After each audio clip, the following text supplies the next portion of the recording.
Hi, and welcome to the Indie Author Insider Podcast. My name is Candace, and today I'm here with Michelle Campbell, the lovely author of Another Life Lesson. And Michelle, thank you so much for being here with us today. I sincerely appreciate you, and I'm so excited to dive in about your book. So if you want to go ahead and get us started, I would love to hear about your book. Hi, thank you. Thank you, Candace, so much for having me. I was so excited about this. You've been so supportive of everything with the book, and I Mm. just so greatly appreciate you. And I lost my earbud. Um, go figure. But just very, very excited to meet you. So thank you so much for having me. So Thank another you. life lesson. It is past lives and guardian angels and all that super fun, like speculative fiction type of Hmm. stuff. So in my world here, we've got two person point of view.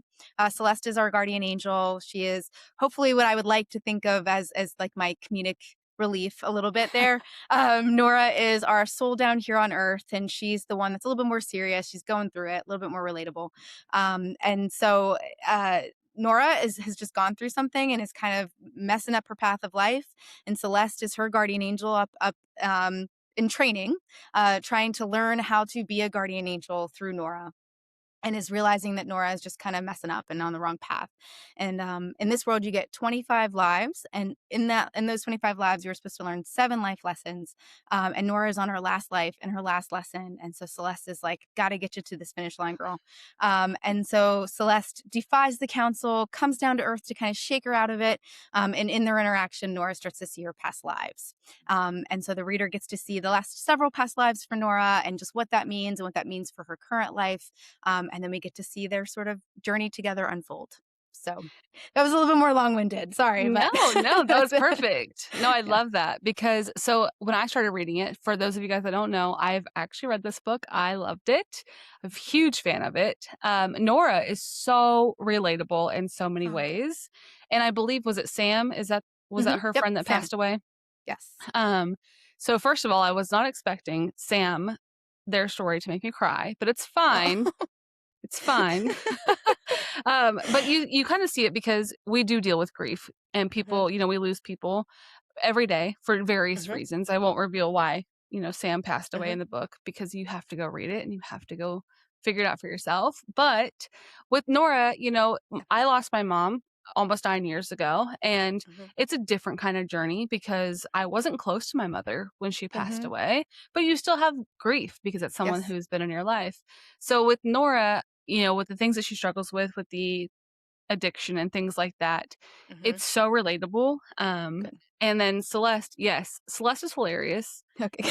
Very much was definitely the yin to the yang for Yes. sure. Yes. Yep. So I have to ask you, how did you come up with this concept Yeah, for yeah. this book? So weird story of like being 12 years old, and my mom's best friend at the time let us borrow, me and my sister borrow this book called Many Lives, Many Masters.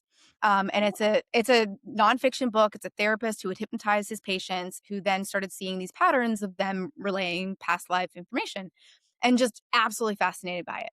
I I'm actually not a very religious person. I don't necessarily know what's out there. I think that there is something there, but I don't know what.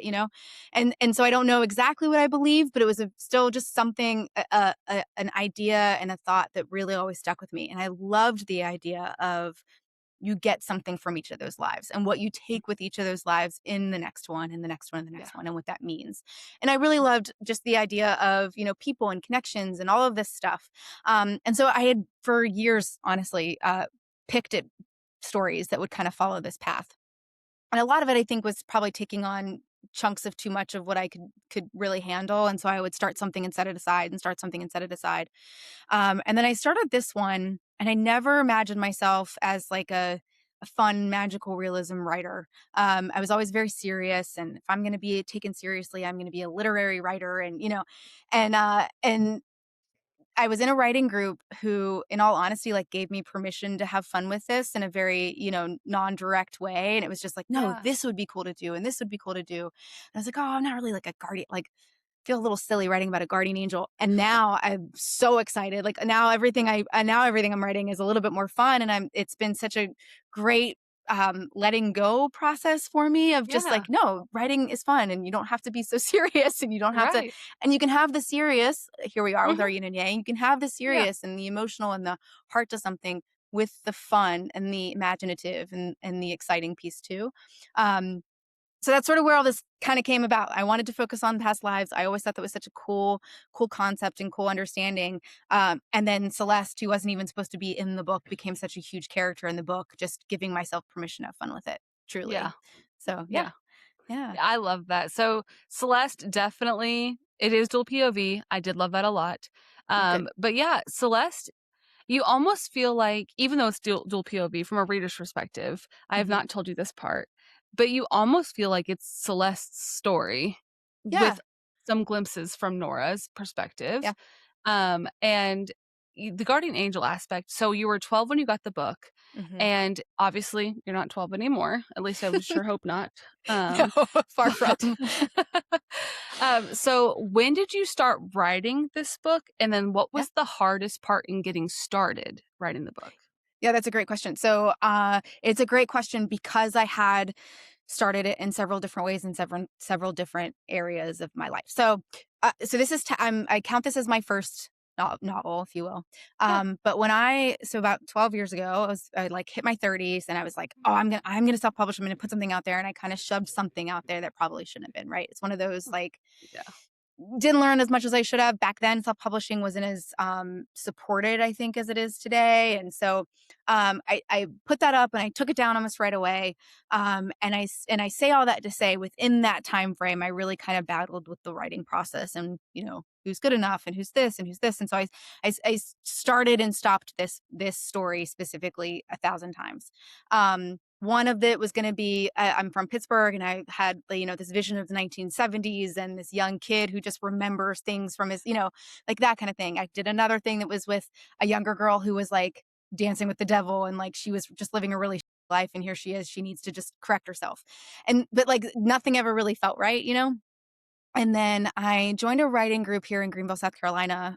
It'll be 3 years, and so 2.5 years ago. And that's when I had 20 pages of this book. I had scrapped the 80 pages of the last draft that I had done. And I hated the main character. That was the girl that was like going through it and just I didn't like her. She was just Yeah. like not a character I was liking. Anyway, so I scrapped that, started this. And that's what really, honestly, the writing group and staying focused and kind of being on top of things and a little bit of, and I hate to say it, but a little bit of that validation that you're doing the right thing, right? So Yeah. I'm huge advocate now for writing groups. Writing can be a very, very solo journey.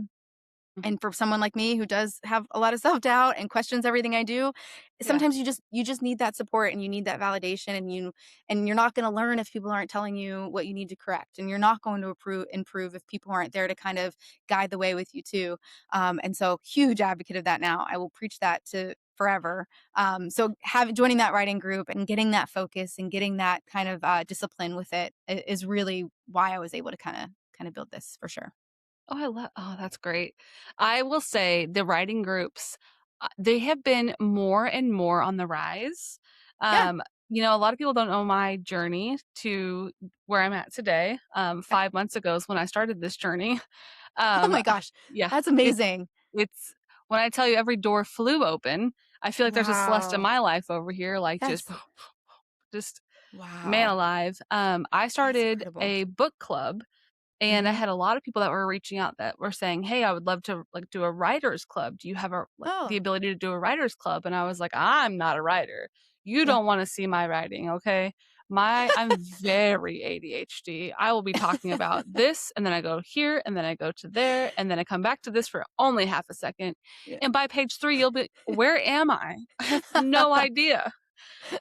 So it was really fascinating to see how many people want Mhm. that support. They're like, "I don't even care if it's virtual. Oh, Like, absolutely, yeah. it can be in person. I don't care. Like, I just want an accountability partner, Yep. someone to hold me accountable." And then, like you're saying, the validation. Mhm. I think a lot of us struggle with that naturally of, am I good enough? Is this stupid? Mhm. Does this sound Yeah. okay? Am I even worth this? Yep. Um, I will Yeah. tell you, I'm not a little biased, but Yes, you Thank you. can definitely write a book.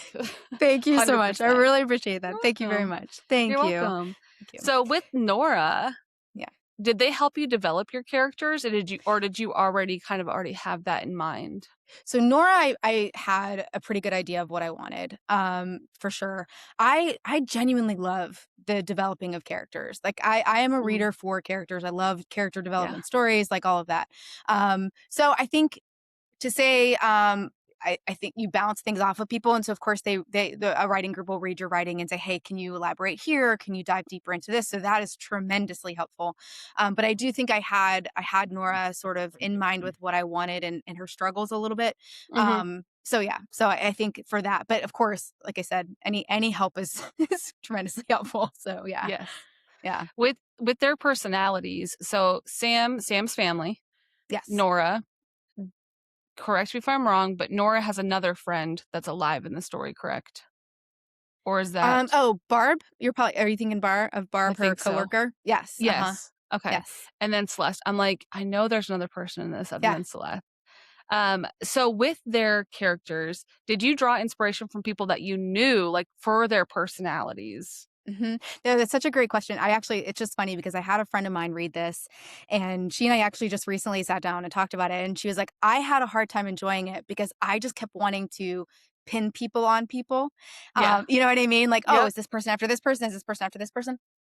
And honestly, no. I like the idea of developing. That being Yeah. said, I guarantee you there are traits that stick with you, and I guarantee you there are things that, you kind of pull from other people as inspiration unknowingly, I guess. Yeah.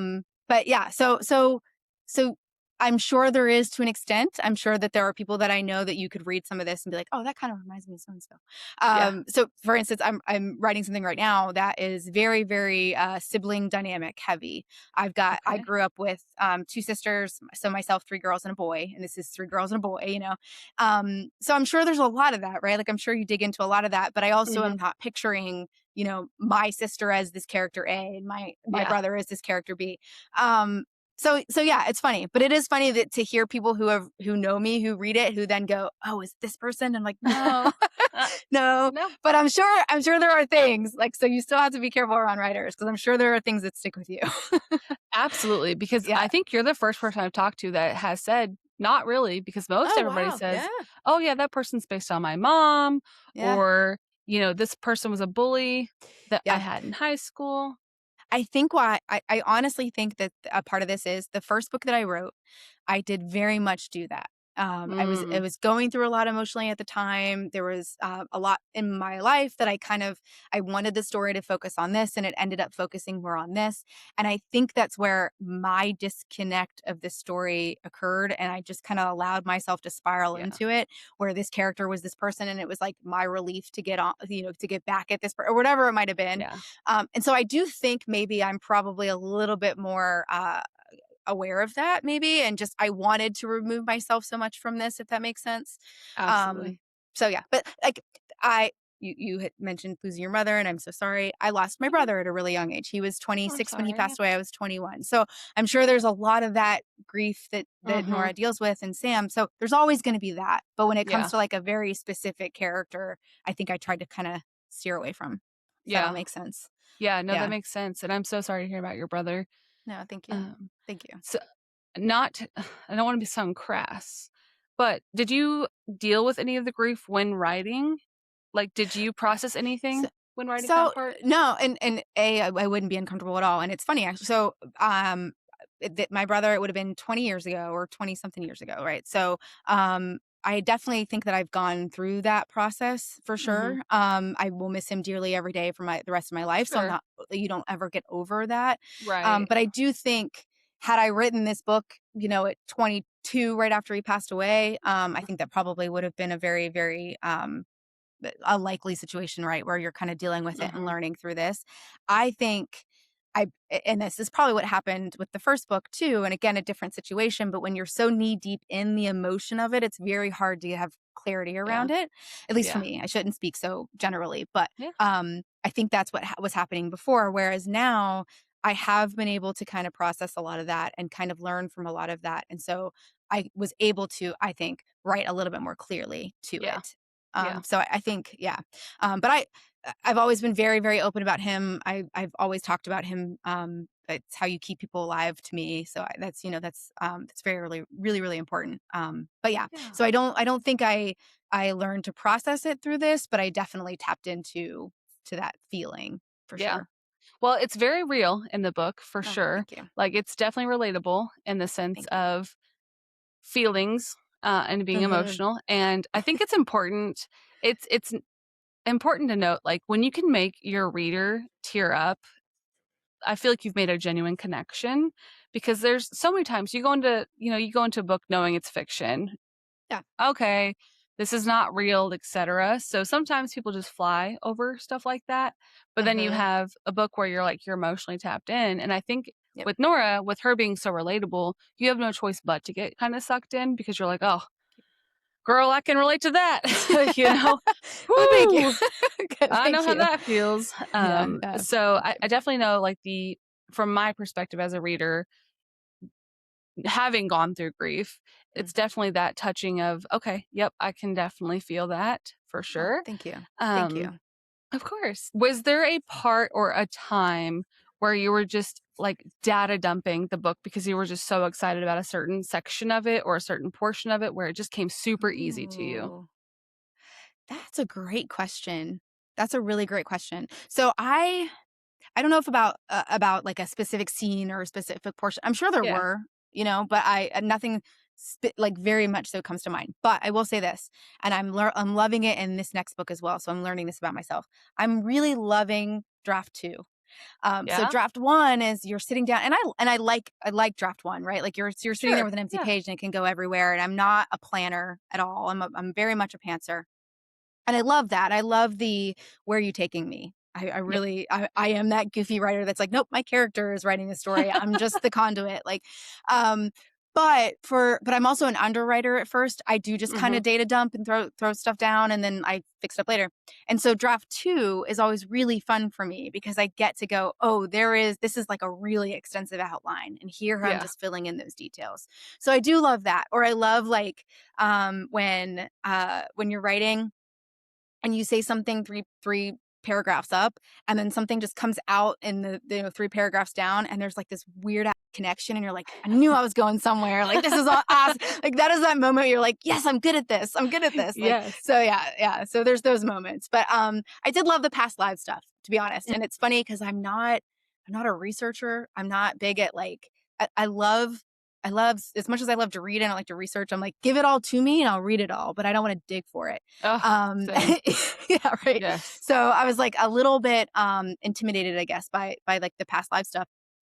But I was able, they're not it's not, 365 pages of 18th century London. You Right. know what I mean? It's Yeah. so it was just enough of a surface that I was interested and kept my interest to research it and then go and actually write about it. And that was fun because it was stepping out of the what you're doing daily with these 2 other characters or 3 other characters, if that all makes sense. So that was like Good it to was a me. nice little shift in each little piece. So yeah, yeah, Okay. That's yeah, awesome. yeah. Um, I think I would be very much like you and be a pantser, because I don't do well with outlines at all. Mhm. I will forget that there was an outline to Yeah, exist to begin with, and I get stuck on things. It has to be perfect. yeah. And I'm like, Yep. "Oh, I can't do that. I can't Yep. do that." Yep. And that is one of the things they always say, and to each his own. So I'm sure there's people that make this work, but for what you're saying, to not edit as you go because it's so easy to like go back and read and want to make this one thing perfect, and you have to just get it down. You have to Yeah, just keep going. Yep. I'm learning that, Yep. very quickly, actually. Yeah. It's really hard. It's a really hard thing to let go of. It's very hard. Yes. Yes, and I think you're indoctrinated as a college student to do that exact thing. Don't Hmm. just dump it. It is Yeah. research. Write your first, paragraph, make sure it looks good, then go to your second paragraph. Then you come back and you do another edit to it. And so, having a master's degree, I've written Hmm. thousands of papers. Yep. And that's exactly how it was. You outline your sections and you write section Hmm. one, and then you go to section two. And whenever I'm thinking about writing a book, I'm like, there's gonna be no way I can do Yeah. that, because I will never get past page 1 Hmm. ever. Yep. It's also probably Yeah. a piece of like subconsciously. that's the uncreative way of doing it. That is the academic, I'm writing Yeah. a paper, this is the very creative way of, I just need to give myself the freedom to do it, Yeah. Yeah. So yeah. What's your favorite part of being an author? Creating characters. I love Yeah. it. I think it's so cool to just, I don't know what it is. I don't know if it's getting the opportunity to see through other people's eyes, if it's experiencing different events through other people. I'm not 100% sure, if I'm being honest, what the feeling is. But I love sitting down and going, I just made this person that could be real, right? That like is experiencing things that I'll never get to experience, or maybe it is like expressively feeling something I wouldn't express, or Yeah. whatever it might be. I love creating a character, and I love just yeah, I think that's what it Yeah. is. And it's funny because I tend to start stories with a character in mind. So like Nora, like wanting this past life situation, wanting the um and sometimes that's really hard because you need plot. Like, you can't just go, oh, she's gonna, suddenly learn how to love herself. Okay, Right. what's the Well, story how? behind that? What does that Yeah. mean? Yeah, exactly. And so sometimes that can be really hard. But I love the character elements. I love people. So Yeah. yeah, That's yeah. awesome. What's been the hardest part of being an author? The marketing. It's just the worst. I am having such a hard time with it. I'm not gonna lie. I just I don't wanna be the product, and we live in a world now where the author is the product, and Yeah. I genuinely could step away from all of it and just put it out there, and I that's how I grew up reading, right? Like, I was a young reader in the early '90s, and I barely knew who the author was. I just picked up the book because the book looked Right. interesting, Yeah. and so if I could go back to a world and write in a world, that would be that. Like, I have a really hard time with the social media aspect of things, and just being the face of it, if you will. Yeah. So that's the marketing's the hardest part. I think that's 10 out of 10. Yeah. Um I bet. I that bet. I've heard. Every time I ask an author, what's the hardest part? I don't think I've come across someone yet that doesn't have marketing, at least in their first or second words that they say. Yeah. Um, Yeah. and I think it's also strange because as a reader, I did not know what an indie author was until January of this year. Had no idea. Oh, wow. Yeah. Had no idea. I was avid library goer, Mhm. and let's see, Barnes and Noble, Amazon. Books A Million was not a thing for me. Yeah. So yeah, Amazon, Barnes and Noble, and the library were my three. Yeah. That would be my Yep. triad publishing right there. That's where I Yep. went. And so the first time I ever heard about indie author, I was like, the heck is that? That's like is that a hippie? Like, I don't understand Yeah. what this means. Uh, It did not connect in my brain.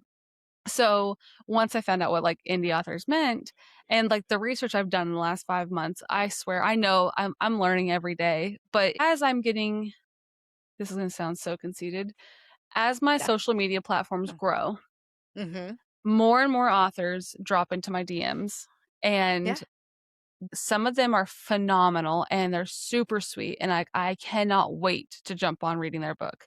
And then I have Mhm. other people that you can tell that they're just burnt out on their marketing because it's, Yeah. "Hi, here's my book.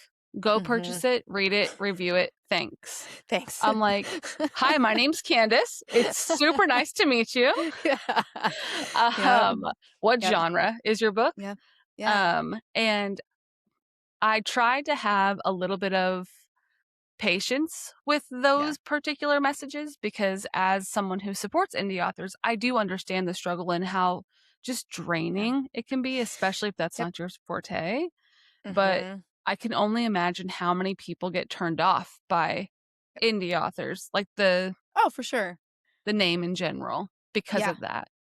Oh, for sure. And it is very, very draining. It is very, very overwhelming. Now, that should never, if you're still trying to sell and put yourself out there, that shouldn't give you the permission to be rude by any means. So I'm sorry that you experienced that. That's But okay. I definitely, I can see where it's overwhelming, right? So like I could sit down and send, it's almost like especially in today's world, right, of applying for a new job. You have to Yeah. write, a specific cover letter for a specific opportunity and a specific resume for that specific opportunity. And you have to send out 300 of them to maybe get one person to respond. And it's very, very similar in this sense of overwhelmingness of that, right? Like Yeah. I could sit down with a list of 100 indie bookstores, and I am so appreciative of the people who support indie authors. This is huge. Again, 12 years ago, this was Yeah. not an option. I put a book up and I never like this would have never ever gone this way. I wish I would have stuck with it because then I would have had some sort of something in my resume there. But regardless, anyway, all that to say, it's the support is so great, but it's also so overwhelming, and it's a lot. Yeah, I don't know. I apologize. I don't even know where I'm going with that. It's It's very, okay. very overwhelming, and I feel bad for um, people such as yourself who are genuinely trying to support, because we get hit with scams Oh, yeah. constantly, and so that's probably another battle of it too, and Yeah. so thank you for your genuine support, No, of but yeah, course. so It's funny that you say scams because I am not an author at any capacity. The fact that I know how to write my name is impressive. So I get emails. I know what you guys are going through. yeah, I was telling my boyfriend the other day, I was like, I'm over here going back and forth with this scammer. I called him Scumster McScumsbag. I called him Scumster McGee in these emails back and forth with him because he's like, oh, I only charged $300. I'm like, can you guarantee me $1 billion in sales? yeah, He's like, right. No serious person would expect $1 billion in sales. I was like, but I am very important and people But love me. exactly, I love that. Yes, yep, yep. Um, so the Fighting scamming the good part fight. is it's just so frustrating. I can't It even is. imagine Yeah, what you guys are going through. But yeah, with the bookstores, do yeah. you do you find yourself reaching out to bookstores and then just being ghosted and not getting any kind of responses? I definitely have been, and I will say I am. This is why marketing is so bad for me, is because I do get overwhelmed and step back. So I haven't done probably nearly what I should. Yeah. I have, but I've gotten both really great response. I've gotten very, very positive and very sweet and very. It's almost the same situation. And Yeah. also, though, to their defense, they're probably getting bombarded with a lot of Mhm. things. I saw statistically, and I don't know how accurate this is, so don't quote me, but it's like something like used to be, a million books that were published a month, and now it's 3 million books that are published a month. And so it's just like this Oh, overwhelming market yeah. flood. And so I'm sure they're getting hit with all of that. So that goes both ways too. So yes and no, but I also I don't blame them. I Yeah. mean, it's if they don't respond, then it's not a fit, kind of Right. thing. Exactly. Yeah. Well, the reason I ask is because I also PA for authors on the side, Yeah. and it's something I love doing, but a lot of them want that bookstore reach. And Mhm. so, I slide into either their DMs or their emails, and I think I sent like 75 emails one day, like Wow. going through because romance is wildly Yeah. popular. Yep. And so I'm like, all right, I will go through this list. I think I got like 5 responses out of Wow, 70. really? I was like, dang. Oh, that's crazy. Yeah, Wow. so I'm like, "Okay, well, um, Yeah. that's a little overwhelming," but Yep. oh, go ahead. No, no, no, no. I was just sorry. I No, keep you're doing that okay. to you, and I don't mean. No, you're okay. No, I was just gonna say because some of them have like the forms that you're supposed to fill out. So if you're not Mhm, hitting them the right way that they want to be hit, again, mhm, understandable. It's everyone's just trying to tame the beast of right. communication. So that might be why too. Yeah. Yeah. Sorry. No, it's okay. So that's a valid point for sure. Now, I tried to reach them the way they said they preferred to be reached. So I was like, Mm, "Hey, if you want me in your Instagram DMs, yeah. hello, here I Yeah. am." Yep. Yep. But as now we opened our bookstore, our online bookstore. Yeah. So we opened an online bookstore and now we're getting oversaturated with Yeah. responses. And then, and Lord love the authors that follow up like, hey, I'm just checking in. I'm like, hold on. I have like Yeah. 560 I'm going through, give me what's the title of your book so I can look at it. Yep. So I can only imagine, how Mhm. overwhelmed a lot of these bookstores are. And I can kind of see why they go into a certain niche Yeah. Yeah. as far as I that know. goes. I was gonna say, like, does it kind of help shape your perception of it? I guess, like, a little bit different It view. does. It Yeah. allows me to go to authors and say, "Hey, realistically, now Yeah. romance, I'm gonna have a much higher turnout with romance Mhm. bookstores, but, like, with your book, since you're kind of, like, in a different niche of your own, you know, Mhm. it's where would your book fit in? And I don't know how Mhm. many options I would have. Do you Yep. struggle with that?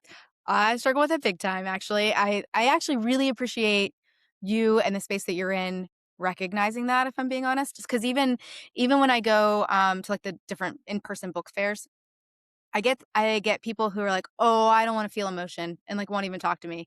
And I get people who automatically want romance, or I get people who Yeah. automatically want spice, and I it's this is one of those, like, um you don't wanna make excuses for why you're like, but you're also like, "But am I just not in the right space?" And so it's Right. I actually just appreciate you recognizing that, and it's one of those, like, am I not in the right space, or is it just, XYZ? So all that to say, I appreciate you recognizing that, because it can be really difficult, and I think a lot of the indie space is a lot of romance, or, dark fantasies or things like that, which is Yeah. fantastic. Sure. I love that there's so many, like, I love the support, and I love the fact that readers are reading all of this. But it is difficult, I think, in when I'm writing, to find the space. Yeah. Yes. I think that's why because I love to read. I've been reading my whole entire life. Okay. Mhm. Romance, thriller, and suspense are my main categories. They've always been my main categories. However, that changed in February of this year when Yeah. people started sending me these books behind me were all sent to me for free by authors. And Yeah. I'm so appreciative of that. And because of that, because if you send me a book, I'm not going to be like, oh, cool, thank you, put it on the shelf and walk away from Yeah. it. Now I want to read your book and I want to review it and I want to share it with other people. That's the least Mhm. I can do. And I was opened up to sci-fi. I was opened up to Mhm. historical fiction. I was opened up to magical realism. I'm pretty sure this is the very first book I've ever read in this Oh, cool. sort of genre. So Uh-huh. when it comes to like our online bookstore, people are like, "Well, why don't you just go fantasy or why don't you just do predominantly romance?" And I'm like, "Because there's other authors out there that need a space as Mhm. well." And I think that's why we're always going to stay prominently all genres, Mhm. because I think it's if I'm a romance reader and I get on here and I'm scrolling through and your cover art attracts me or the blurb attracts me, I'm gonna probably give it a chance. Yeah. And even if I'm not, what if my mom is? Yeah. What if my aunt Yeah. is? So I think I it's love that. also important for I do love the support that authors are getting, and I do love Mhm. that those of us that are coming and advocating, but I also want to challenge those of us that are advocating to be a little more open to Thank you. receiving other things. Not everything has to have spice in it. Yeah. We all enjoy a nice palate cleanser, but yeah, I mean, that I Thank you. would imagine how difficult that would be when it feels like right now it's oversaturated with romantasy, romance, fantasy, Dark, yeah, yeah, yep, dark yeah, romance, and mafia romance. yeah. Well, Um, thank you, I appreciate yeah, that. No, of it course. is kind of funny, because I I didn't realize, to be honest, after I kinda, like, noted what this would be listed as genre-wise, how much magical realism I have read, because I like, even just, trying to promote Oh, and do videos, and I'm, like, yeah, looking at my bookshelf, and I'm like, "Oh, I've got this, and I've got this, and I've got this," and I'm like, "This is so cool." So you don't it's funny that when you do kinda put yourself in that pocket, you don't even realize, what you're missing out on, or if you just assume you don't read it and you see what you're missing out on. So I appreciate the insight, because I think you're absolutely yeah, right. You read things to learn things. You read things to put yourself right. in other people's shoes and to see different things. And whether that's an axe murderer Yep. or a really great romance or whatever it might be, I hope people don't kind of box themselves in, because there's so much out there. I think I've said this 100,000 times and I'll say it again. I believe firmly that indie authors will one day be more attractive to readers than trad publishers are because of Hmm. the way they can write. You are not in a box, whereas Thank you. trad published authors are, Yeah. where you can write however you want and it's not changed by an editor a Hmm. lot. Now, Yeah. your editor might come in and say, "Hey, there's a plot hole here," or whatever. Hmm. But I feel like the more indies become known and the true support factor comes into place, I think more of the genres that are maybe kind of over here in a corner a little bit by themselves are going Hmm. to have a lot more light shown on them because you have people that are prominently romance that come across the book in whatever way and say, "Hey, I know that we read romance, but read this book too." Yeah. So Yep. like that's the day that I'm looking forward to. Yeah, I can That absolutely see that because I feel like that is one of the reasons that I hear sometimes with indie writers is, well, I want to write what I want to write, and I don't want to be, held to whatever that if I signed up in this, and you can sign up for or sign up, you can get acquired by different publishers for different genres. You can certainly do that, or different books regardless of genre. Um, but you're definitely still more held to something, or they yeah. can change the title of your book. They can change so many Yeah. things to it. So I definitely, I can see exactly what you mean. Yeah. Do you ever wanna go trad, or do you think that you wanna stay indie? It's such a great question because I feel like anyone who grew up wanting to do this. Like I joke about the fact that I can remember being in elementary school and like daydreaming about my book getting on Oprah's book club, like Yeah. sure, I'm gonna be the youngest person on Oprah's book club. So like, that's always gonna be something I think that I would love to do. Full transparency, I didn't even try. I didn't Wow. go out, I didn't query, I didn't do any of that. I was like, no, I'm going to write something that I'm really proud of and I just want to share that with the world. Like Yeah. that was literally the thought process. Um so would I ever not want a publishing house to come to me and be like, "Hey, we would love to have you." And I'm like, "Yes, that'd be amazing." But it's not stopping me if that makes sense. Like it's not something that I'm like I have to have. I can Yeah. consider myself a writer and love to share my work Mhm. without having Penguin House on the cover. Right. So, Yeah, absolutely. yeah. Speaking of cover, with your cover art, now I know you do find out about the tea in the book. Mhm. Yes. Walk us through, if you're able to without spoilers, where the inspiration came from for your cover. Sure. So I love this because I can't take any credit at all for this. So this is hand painted by a local artist here in Greenville. Oh, that's So amazing. talk about my writing group. So Rideshare is sort of the big hub of the writing group here in Greenville. And then there are who have quickly become my best friends, sort of a little sub writing group. We meet once or twice a week. We now do other things together. We've gone to each other's weddings. Like it's just been Aw. truly amazing. But anyway, one of them is a woman named Gigi Nally. She is also a writer, obviously. But her sister-in-law is a local artist here, and so she's like, "Oh, you should have Nikki do your cover. She's a beautiful artist." And so Nikki read a very early draft of the book, and just we talked on the phone, and she's like, "Oh, I have this idea and this idea and this idea." And I am not a visual person. I am a reader. It's pages on a book. I cannot do color. Yeah. I'm very plain when it comes to everything else. And so I was like, I don't even know where to begin with this. Mhm. And so she came to me with all these ideas. She was the one that picked up on all the tea content. And she was like, I love that this is how they kind of connect with each other. It's very, and I am going to butcher this, and this is going to show you exactly how non religious I am. But the whole general idea of the painting of like them touching the fingers. And so Oh, yeah, that's yeah, kind of where this yeah. like visual comes from. And it's Okay. like, oh my gosh, that's brilliant. And so she tied all that together. And and then like even just the picture frame, the fact that it's a picture frame, she was like, you talk about the pictures and that Nora notices all of this stuff. And I'm like, oh my Mhm. gosh, I would have never. And it was one of the coolest experiences to have another artist read what you're doing and what they can pull out of that. Yeah. And so we don't have to go to an AI conversation, but if you want to talk against AI and working with people, this is 100% that situation because she Yeah. read my work and took something from it that I would have never been able to do in a million years. And Right. she found the heart in places that I didn't even know I wrote. Do you know what I Yeah. mean? Oh, And absolutely. so yeah, so that's I love talking about the cover because she did this and I have nothing to do with it, and it's so cool. So yeah. Yeah, no, and you bring up a really valid point too, though, because I asked somebody earlier, not today, but in a previous episode about like their back blurb. And she's like, Mhm. I can't take credit for it because I wrote the entire book and how am I going to condense it into these two So hard. paragraphs? Like it's so difficult. And so she had somebody else read the Mhm. story and then write the back blurb. And so I think it's funny that we're on the cover of that now. Yeah.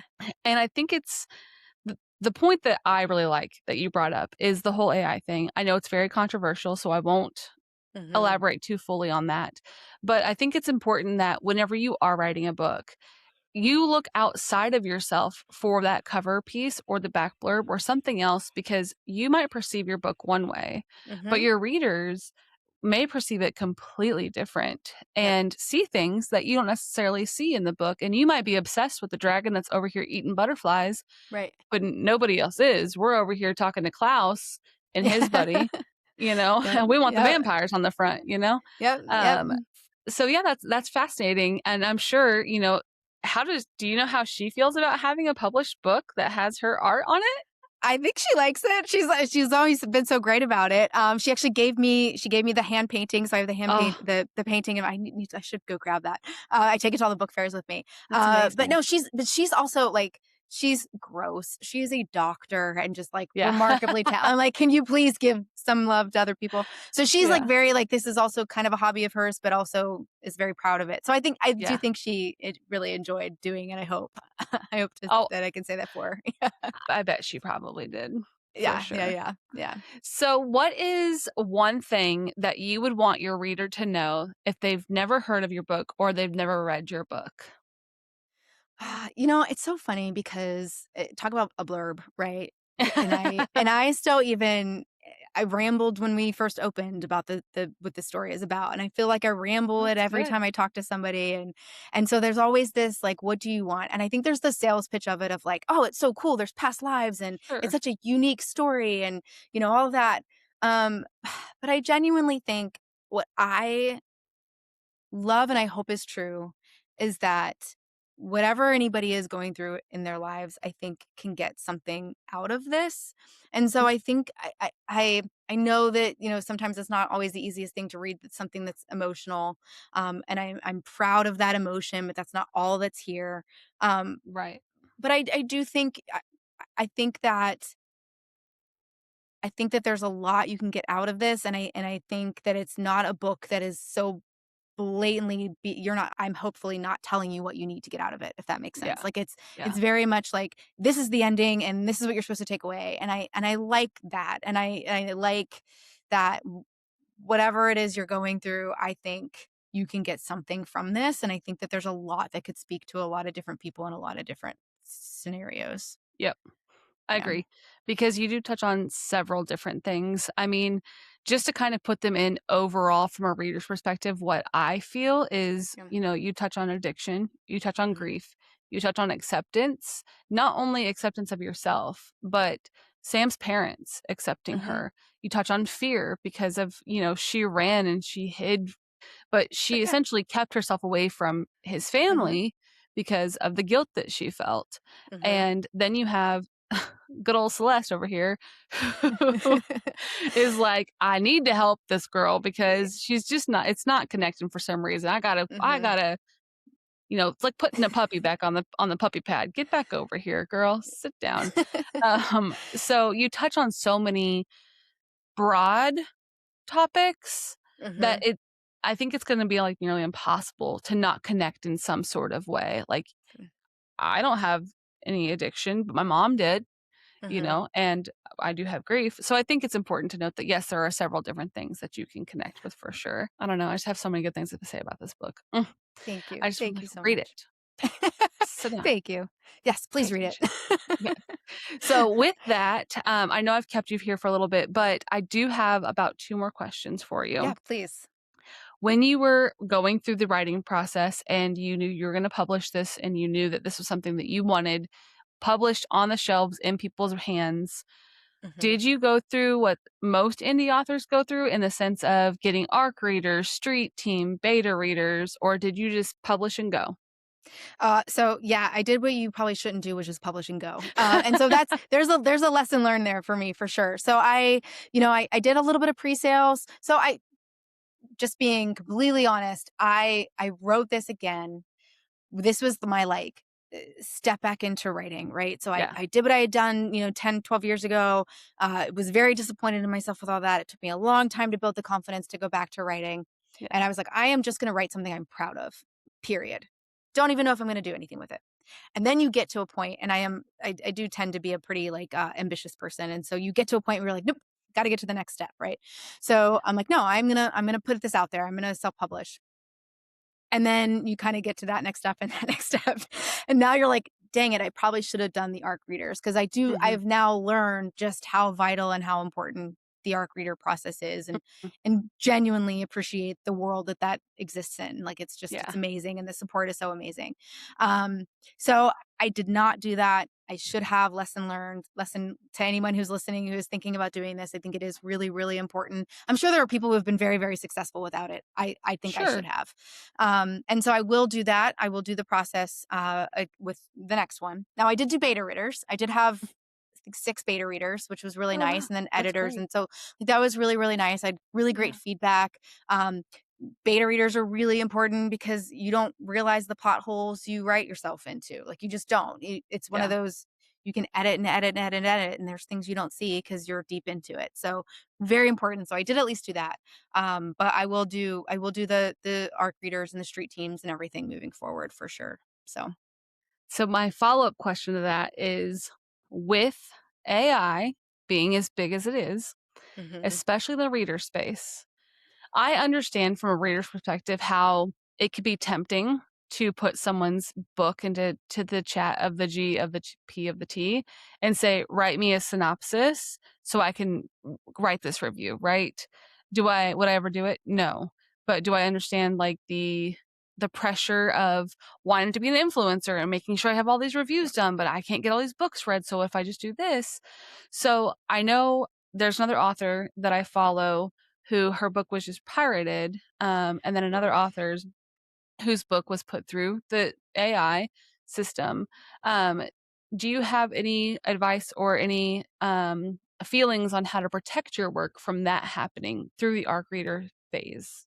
So I don't, and I really wish I did, because this is something that I feel strongly about, and I am honestly scared of. So I wish I had more for that question, and that's something that I need to do my own research on, because in my day job, I am sort of forced, is probably a strong word, but forced to use AI, and I'm Mhm. not a big fan of it. And I see the benefit in so many places. Sure. I just think that there needs to be a separation of church and state here. Like Yeah. it does bother me. And so it is something that I'm worried about. Actually, right when I was publishing was when Amazon was talking about being open to AI and all this stuff. And I was like, oh my gosh, this Mhm. is my only path. I'm like, do I not Yeah. use Amazon? And so you're kind of put into this world of no choice. Like if you're Yeah. if you're gonna move forward, you have to be um you can't cut this all out. So that is a terrible response to your question, because I don't Mhm. have an answer, but I would love to find something, because I can agree and understand what you're saying when it comes to the pressures on for ARC readers, right? Like you're Sure. scored at certain things, right? Or that Mhm. privilege is taken away if you don't hit so much feedback, and you don't follow through with what you're supposed to be doing. And I get all that. Um, but I'm heavily against it. I don't I Yeah. don't I don't like I'm you as an ARC reader are getting this opportunity to read something and provide feedback, and it should be real, genuine feedback. It should be your Yep. feedback. And Mhm. so I just morally have a hard time with that. But Yeah. yeah.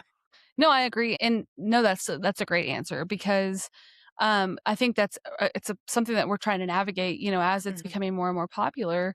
And yes, as an ARC reader, is there a pressure there? Yes. And do Hmm. I hate that there's so many influencer groups, and we have an influencer group as well. Hmm. So we try not to put like hard deadlines on our team because Oh yeah. it it's very easy to sign up to read a lot of books. And Hmm. then life happens, Hmm. and you get overwhelmed. And that's where I feel like the communication piece is more important than trying to show up in the Yes. in the aspect of, okay, well, let me just read a review and leave a review and I'll just put it here and get something from it. Hmm. No, reach out to the author. Hey, I can't meet your deadline. I would still love to read your book. I'll get to it. I just won't have a Hmm. review on the day that it publishes. Yep. I think that goes a lot further, but you have so many publishers that the only way to get book mail is if you do this, and you have so many Hmm. reviews, and then you have such a high percentage of a review rate. But when it comes to I don't think it's ever going to be acceptable to put someone else's work into a machine, because you can never get that back. Once Yep. it's out there, it's out there. And so the authors that I work for, we're trying to navigate that space together. Where of like, what do Hmm. you do? I know a couple things that we've done is we have looked at the NDAs. So some of them have moved forward with NDAs. Another one is That's is great. they do pay the extra amount to have like what they do book funnel, they Hmm. each have their own code.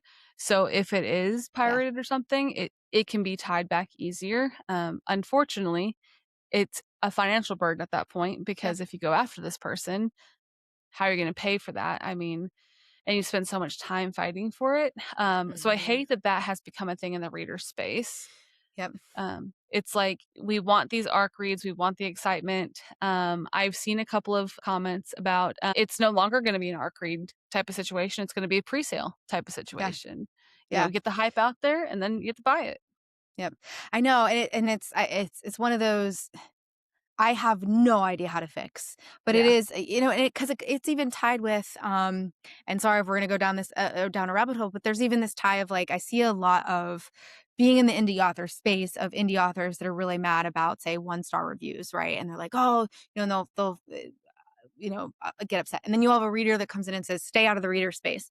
But what's the delineation whenever so much of your sales or your visibility is what I should say. Your visibility is tied to yeah, those same reviews. So there is a little bit of this weird um probably should have never gotten to the point that it's gotten to and yeah, like that you rely so heavily on this structure, and it's the same in the sense of for arc readers, like you have to have arc readers to get yourself out there to do this and do this, and then these poor arc readers are hitting this pressure from exactly what you're saying, and that's all built yeah. on this and this, and so when you have that, people probably, I'm assuming, feel flooded and overwhelmed, and so you just do what you can do, which isn't really Hmm. giving it the best that it should and the attention that it probably should. Yeah. And again, I'm sort of rambling. I apologize, but I wish there was a You're way. okay. I think the structure itself just sort of needs to Hmm. be reevaluated.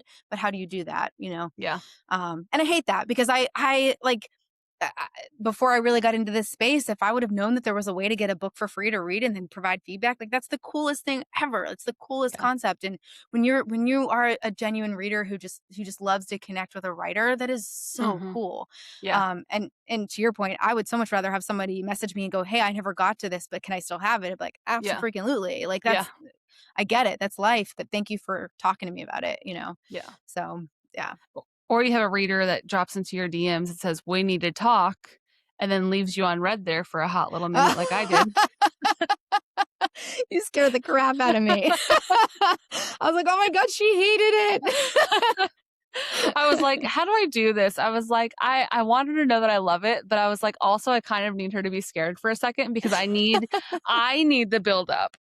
I don't wanna go and be like, "Oh my gosh, I loved your book," and then it's like, "Oh, okay, cool, I love that, thank you." No, I wanted it to be like, dun, dun, Oh, dun, dun. you got I'm not kidding, you got me. Like, that was like, "Oh, no, she hated it." Like, that was, like, devastated, so that's I'm I loved sorry. it. No, it was perfect. It was perfect because I think you did respond, like, very, very closely after that. It was like, "No, no, Yeah. no," It was perfect. It was perfection, so I think it was I was like I was at the coffee shop when I was doing it, and, I was like, "No, I mean, I'm not gonna make her wait a day or 2 before I'm like, actually, I freaking loved it."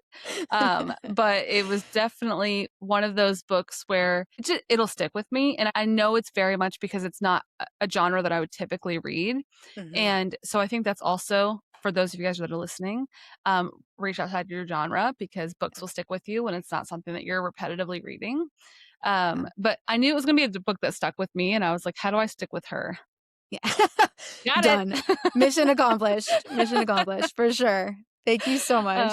No, you're welcome. Thank you. I mean, it's with the ARC readers, I get a lot of people that are like, "Oh, I don't want the ebook, I want the physical book." And Mhm. so what I've been trying to, and you can kind of speak to this as well, what I've been trying to teach people is this physical book for an author to send you this, it's not them just saying, okay, cool, here's a book. It's not only do they take the time to write and print it, but they print the book, they pay for the book, they pay for the book to get shipped to them. That's easily at minimum, if it's cheap, cheap, cheap, $7 to $8 if you're Mhm. lucky. Then they Mhm. turn around and they put it in a package and they pay postage. So now they've paid for the shipping twice, not once, but twice. And they've paid for the shipping material. There's so much that goes into it. So realistically, Yeah. on minimum, they're sending you a $20 package. And what I'm trying to get people to understand is if someone does send you a physical book, this needs to become almost a job, a good job. a lovely job that you love. But instead of looking at this and saying, oh, thank you, and then sticking it on your shelf, it now needs to be a cover to cover read. And you need to hype the book up. You need to talk about it. Even if you hate it, there's a way to go on there and say, hey, Yeah. if you love magical realism, if you love past lives, Yeah. if you love talking about grief, you're going to love this book. You don't have to go on there and say, I love this book so much, you should love it too. There's a way to do it respectfully. We as readers get sucked into wanting as many physical books as we can possibly get Mm-hmm. to make a bookshelf to where it's, pretty and we have all these physical trophies, if you will. But we lack making that next step and taking that next step of supporting the author and really truly reading it and trying to get that book out there as much as possible. Even if you didn't necessarily like it as much, one video could turn Yep. somebody onto the book. So I think with the ARC reads, yes, it's very exciting to get the book for free via ebook digitally. But then it also comes with that piece of it has to be scary because they can pirate it. I worked with an author who their beta reader took the book and made it theirs. They put their name on it and they had to go back through and No. they had to fight for it. That's where the NDA came into play. Oh my Um, gosh. I couldn't imagine doing that to another person.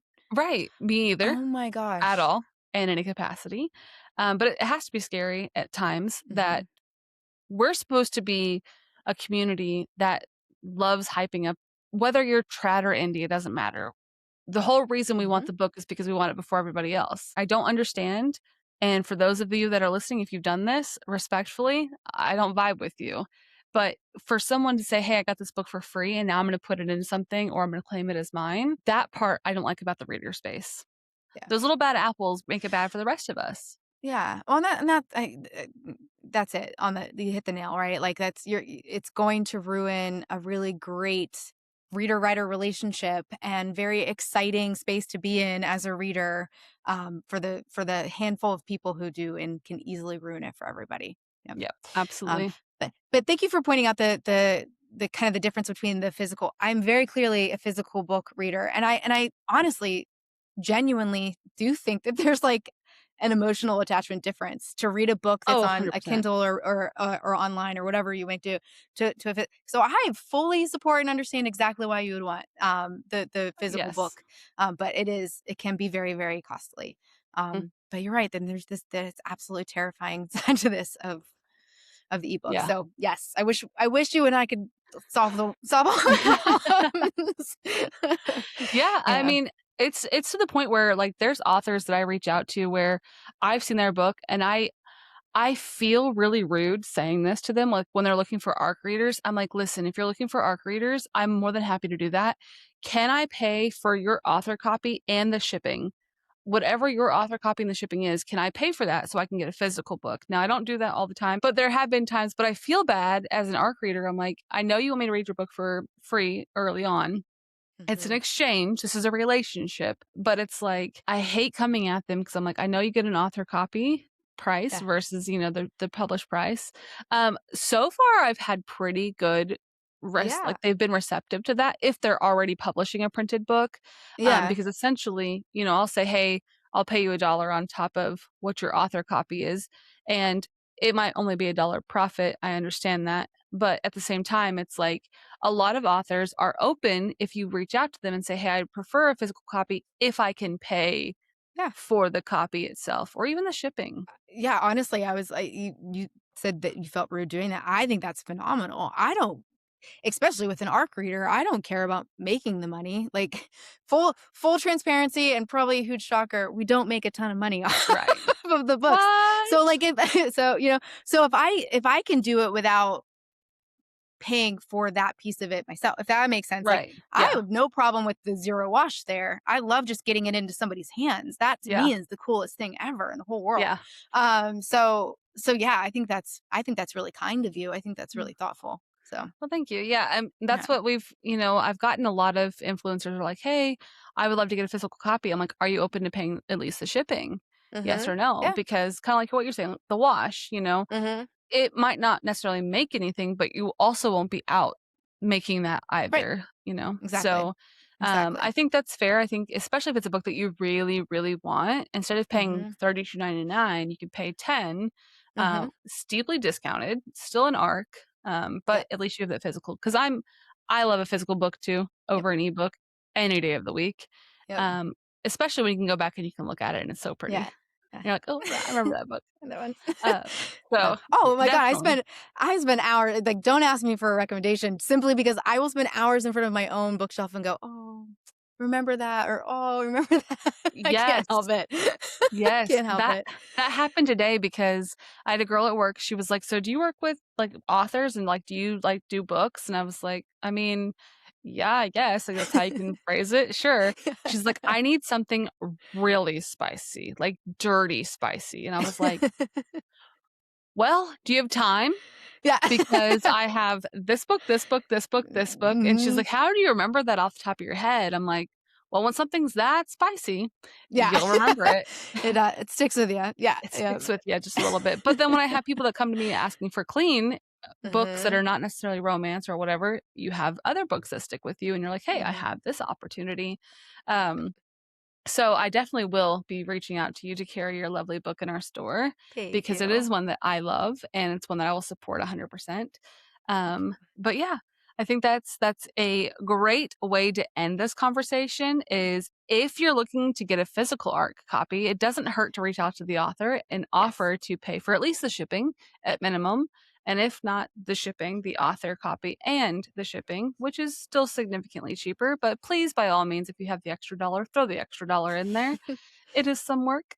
But before I let you go, did you have any questions for us as a reader? Oh gosh, that's a great question. Oh, that's such a good question because it's one of those like, what do you love to read? Like, what's your um uh I will tell you this, we will be asking the readers because we interview readers yeah. also. So Oh, your guys' cool. questions will be asked and they will be answered. I do genuinely am curious about this. So, side conversation about like editing and just the cost of Mhm. being an indie author, right? And so like how impactful is a typo to you, right? Like and I mean that because like That's a good question. I freak out because I know there are some. Like I know that there are. And it keeps me up at night, right? Yeah. And then I'm like, but I can spend you could spend anywhere from $500 to $800 or anywhere from $500 to $1,000 on the 3 stages of editing that you need. Mhm. I could put so much money into editors into a book and still probably get a typo. And so I say that, like, selfishly in the sense of, like, am I am I feeling too anxious about what's out there, or is it okay? It's okay, like, Yeah. but I also don't know if that's a great question, but that is something that keeps me awake at night. No, it's and I'm gonna tell you this, it's a phenomenal question, and the reason being is you have very critical readers that Mhm, will knock down a star over mhm. you missed a period on page 72. That's the only thing they noticed, Yep. which I find to be absolutely asinine. That's just my personal opinion. That's ridiculous. And I'm Yeah, going to say this again in a nicer way here in a second. Whereas me, I don't care yeah, about your grammatical errors. I don't care. Does yeah. the story flow? Cool. That's all I care about. So I think that's definitely a great question because Okay, cool. there are people that will tell you why they don't like the Yeah, grammatical errors in the book. yeah. But then I think it opens the narrative of, do you have $1,000 to pay for an editor? Yeah. Or are you going to Right, let that comma, if right. that was your Yeah, book and right. you didn't have an editor, would you let that comma fly? Or are Mhm. you going to go pay $1,000? I mean, it's a Yeah, comma. Who yeah. cares about a comma? Right. So, And in all like, I had an editor and I had well, I so but there's a difference between the developmental editor, which I think is more important than, because when you're talking numbers and what you can afford kind of thing, yeah. But exactly, like, so, okay, I can go Yeah. into that. All right. Okay, cool, cool, So, okay. I think I especially eh, I'm gonna say especially as an indie author, but I'm seeing it, I think, even with traditionally published books, but I'm seeing a lot of back and forth on typos and, grammatical errors in a story. And I think as an indie author, um, absolutely advocate for the fact that it is very, very important for an editor, but you can spend a lot of money, on editors and doing each step of the way. And this is something that has genuinely kept me awake at night because I know that there's, missed commas or missed quotation marks somewhere. But how impactful is it? And because I we all want to put out a good product. Nobody right. intentionally puts out something that could use another 19 rounds of something. Um, and I can understand, but I'm just more curious of like, do I freak out enough or not enough? Yeah. So yeah. Yeah. Yeah. That's a really great question. Especially as a reader myself, I know for myself, I could care less about the grammatical errors because Yeah. I'm not reading it to see if it's grammatically correct. That's just me. I'm seeing, Hmm. does the story flow? Does it make sense? Can I keep up with it? But I also know that there are some very critical Yeah. readers. And the criticalness does come over into both the indie and the trad space. Whereas I'm a little more okay with being a little more critical in the trad space compared to the indie Yeah. space, because I understand with trad publishing, you have a team. You Yep. have all these people that are supporting you and reading the book and going through all of that. Whereas an indie author, they very well may be the only person that is doing the cover art, the Hmm. editing, the proofing, the all of it. So I'm a lot more giving. And I have a hard time understanding when people don't kind of tone down that criticalness for indie Yeah. authors. I understand that it's a published book and that, yes, it should be grammatically correct for the most part. But I don't understand knocking down a star or Hmm. saying, instead of it being a 5-star book, it's a 4-star book because there were 3 areas where we missed quotation, a period, and a comma, or a Hmm. word was misspelled. So that's a really great question because I think you have people on both sides of the spectrum, Yeah. as well as some people that are just like, I don't care, like, Yeah. whatever. But if it's bad enough, then I'll say something, or Yeah. it's whatever. Whereas for me, I'm like, I don't care. It could be terrible. And I'm like, did the story make sense? Yep. Okay, cool. Yeah. Yeah. So yeah, No. that's a great Oh, great. question. So Thank I you. will Thank definitely you. make sure that we ask the readers that Thank whenever we you. Thank have you. them. It's actually really funny just to say, I love when I'm reading a traditional book, traditionally published book, and I find an error because I'm like, yes, like a needle in a Not haystack. just me. I got that. Yeah. But it's Highlighting just annotation funny. tabs. Who? Yeah. Right there. This might be worth millions one day. No. Oh, right. No. No, but cool. I appreciate it. Thank you so much. Of But thank you course. for your time. You were just as lovely as I imagined. So Well, thank you thank so much you. for letting me be on the podcast. Of course, and I can say the same for you as well. Thank I will tell you guys, if you guys are a fan of magical realism, and even if you're not, I encourage you to still check it out. I want you guys to make sure you guys subscribe to the podcast because you guys know you want more. you. But if that is it, if you don't have any other questions for us, I'll go ahead and let you go. Until next time, have a great night. Thank you. Thank you.